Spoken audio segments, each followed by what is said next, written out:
Hello friends, જય શ્રી કૃષ્ણ. મારા કિચનમાં તમારું સ્વાગત છે.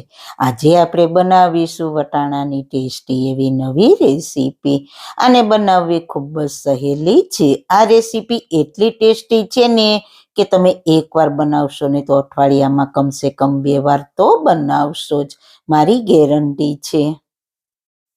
તો ચાલો આજની મજેદાર રેસીપી સ્ટાર્ટ કરીએ. સૌથી પહેલાં સુપર ટેસ્ટી રેસીપી બનાવવા માટે મેં 1 કપ ફ્રેશ વટાણા લીધા છે.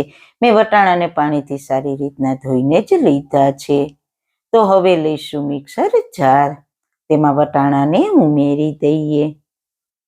તેમાં 2 મીડિયમ તીખા મરચાં, 4 લસણની કળી, અડધો ઇંચ આદુના ટુકડા અને અડધી ચમચી જીરું ઉમેરીશું.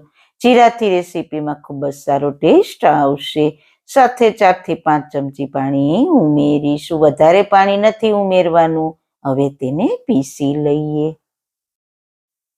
તમે જોઈ શકો છો વટાણાને બારીક પીસી લીધા છે. વટાણાને પીસતી વખતે એ વાતનું ખાસ ધ્યાન રાખવાનું કે તેમાં ઓછામાં ઓછું પાણી ઉમેરીને પીસવાનું. હવે તેને બાઉલમાં ટ્રાન્સફર કરી લઈએ.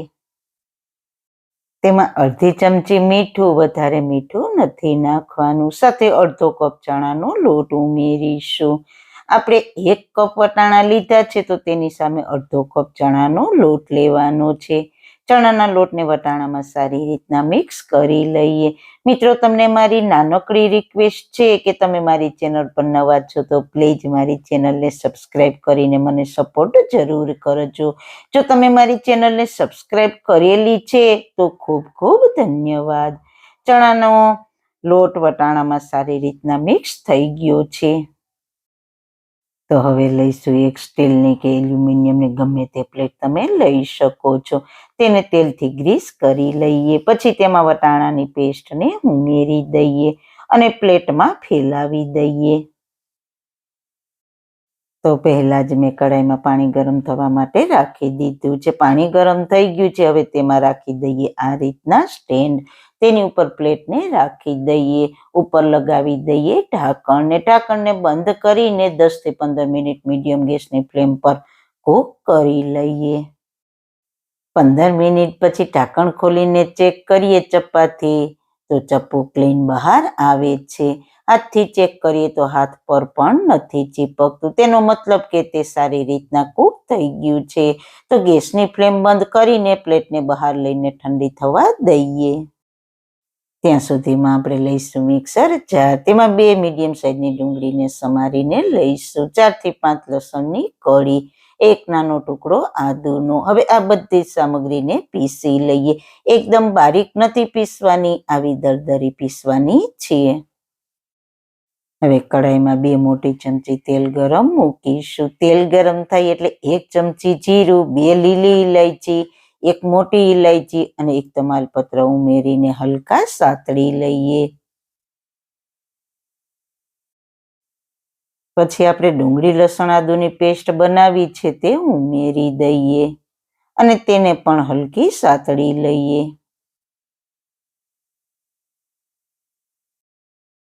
ડુંગળી હલકી સતળાઈ જાય એટલે મેં 2 મોટા ટમેટાની પ્યુરી બનાવી લીધી છે તે ઉમેરી દઈએ. સાથે 1 ચમચી મીઠું ઉમેરીશું, 1 ચમચી હળદર પાવડર, 1 ચમચી લાલ મરચું પાવડર ને 1 ચમચી ધાણા જીરું પાવડર ઉમેરીને બધા જ મસાલાને સારી રીતના મિક્સ કરી લઈએ અને પકાવી લઈએ. મસાલા કૂક થઈ જાય એટલે અડધો કપ પાણી ઉમેરીશું ને સારી રીતના મિક્સ કરી લઈએ અને ઢાંકણ બંધ કરી દઈએ એટલે મસાલા હજુ વધારે કૂક થઈ જાય. 2 મિનિટ પછી જોઈએ તો મસાલા સરસ કૂક થઈ ગયા છે. હવે તેમાં આપણે 2.5 કપ પાણી ઉમેરીશું. પાણીને સારી રીતના મિક્સ કરીને ફરી ઢાંકીને કૂક થવા દઈશું એટલે ગ્રેવી સરસ કૂક થઈ જાય. ગેસની ફ્લેમ મીડિયમ રાખીશું. ગ્રેવી કૂક થાય છે ત્યાં આપણે વટાણાની પેસ્ટને કૂક કરી છે તે પણ સરસ ઠંડી થઈ ગઈ છે, તો તેને ચપ્પાની મદદથી કટ કરી લઈએ. તમે તમારી ચોઈસ પ્રમાણે કટ કરી શકો છો. અને તમે ચટણીની સાથે સર્વ કરશો તો પણ બહુ ટેસ્ટી લાગશે, અથવા તેને તેલમાં ફ્રાય કરીને સર્વ કરશો તો પણ ખૂબ જ ટેસ્ટી લાગશે.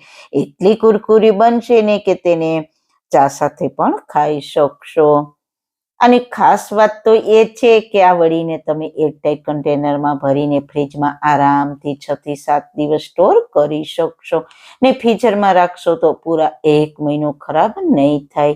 તમે જુઓ તેની સોફ્ટનેસ બની છે ને, બાકી તો કરો ફ્રીજમાં સ્ટોર. જ્યારે પણ મન થાય ત્યારે બનાવો વટાણા વડીની સબ્જી. ત્યાં આપણી ગ્રેવી પણ સરસ કૂક થઈ ગઈ છે. તો આપણે વટાણાની વડીને કટ કરીને તૈયાર કરી છે તે ગ્રેવીમાં ઉમેરી દઈએ.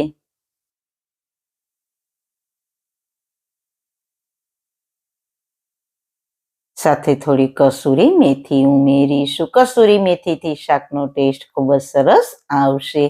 અડધી ચમચી ગરમ મસાલો ઉમેરીને સારી રીતના મિક્સ કરી લઈએ ને ઢાંકણ બંધ કરીને કૂક થવા દઈએ, એટલે બધા જ મસાલાની ફ્લેવર વડીમાં બેસી જાય. ને ગેસની ફ્લેમ મીડિયમ રાખીશું. 5 મિનિટ જેવું થયું છે તો ખોલીને જોઈએ. વાહ, આ શાક દેખાવમાં જેટલું સુંદર છે તેટલું જ ટેસ્ટમાં સુપર ટેસ્ટી છે. થોડા ફ્રેશ દાણા ભાજી સ્પ્રિંકલ કરીશું ને સારી રીતના મિક્સ કરી દઈએ. એકવાર આ રીતના વટાણાનું શાક બનાવવાની જરૂર ટ્રાય કરજો. ખૂબ જ ટેસ્ટી બને છે. તો આપણું ખૂબ જ ટેસ્ટી ચટપટું વટાણાનું શાક તૈયાર છે. તો ગેસની ફ્લેમ બંધ કરીને તેને સર્વિંગ બાઉલમાં સર્વ કરીશું. તમે એકવાર આ શાક ખાશો એટલે મટર પનીરનું શાક ભૂલી જશો, તે એટલું ટેસ્ટી બને છે. તો મિત્રો, તમને મારી આજની રેસીપી કેવી લાગી? જો સારી લાગી હોય તો તમારા ફ્રેન્ડ્સ ફેમિલીમાં શેર કરજો ને મારી ચેનલને સબસ્ક્રાઈબ કરજો. ફરી મળીશું નવી રેસીપી સાથે. જય શ્રી કૃષ્ણ. વાળના તમામ પ્રકારના પ્રશ્નો સોલ્વ કરતું 42 જડીબુટ્ટીઓથી બનાવેલું ઔષધિ તેલ, જે અમે લોકો જાતે જ ઘરે તૈયાર કરીએ છીએ, કોઈ પણ કેમિકલ્સના ઉપયોગ વગર. બિલકુલ નેચરલ છે. 42 જડીબુટ્ટીઓ ભેગી કરીને લોખંડની કડાઈમાં ઔષધિ તેલ તૈયાર કરવામાં આવે છે. જો તમારે ખરીદવું હોય તો તેના ઓર્ડર અમે લઈએ છીએ. ઓર્ડર કન્ફર્મ કરવા માટે વોટ્સએપ નંબર સ્ક્રીન પર જોઈ શકો છો. જો તમારે આ તેલનો પૂરો વિડીયો જોવો હોય તો તમને આ ચેનલ પર મળી જશે અને ડિસ્ક્રિપ્શન બોક્સમાં લિંક પણ મૂકેલી છે.